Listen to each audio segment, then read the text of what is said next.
خدشات کیا ہیں ممکنہ احتجاج سے جس کو ان کے بیٹے اگر لیڈ کرتے ہیں؟ حکومت کے کیا خدشات ہیں اگر پی ٹی آئی سڑکوں پہ نکلتی ہے اس سے؟ بھی خدشات نہیں ہیں. آپ اپنے ناظرین کو 9 مئی 2023 اور 26 نومبر 2024 کی ویڈیوز دکھا دیں. وہ خدشات ہیں کہ کیا آگ لگے گی سرکاری املاک کو، کیا شہیدوں کی یادگاروں کی بے حرمتی ہوگی، یا جو ہے وہ رینجرز جو 5 شہید ہوئے 26 نومبر کو، کیا مزید سیکیورٹی اہلکار شہید ہوں گے.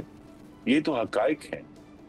تو لہذا یہ پی ٹی آئی کا ریکارڈ ہے، اسی لیے ان کے اوپر ذمہ داری ان پر ہے کہ اگر وہ، جس کا میں نے کہا، پرامن رہ کر ڈسٹرکٹ ایڈمنسٹریشن کے تعاون سے احتجاج کرتے ہیں تو بہت اچھا ہوگا.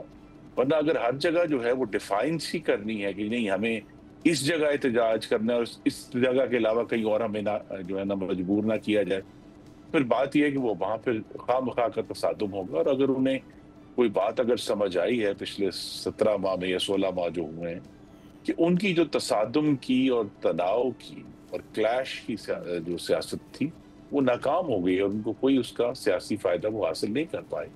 اور دوسرا ان کو یہ بھی اس پر غور کرنا ہے، جس طرح بھی بجٹ سیشن تھا، بجٹ سیشن میں تو اپوزیشن جو ہے وہ فائنانس بل کے اوپر اپنی باقاعدہ طور پہ امینڈمنٹس فائل کرتے ہیں. پورا ایک پروسیس ہے جو اصل اپوزیشن آپ نے کرنی ہے.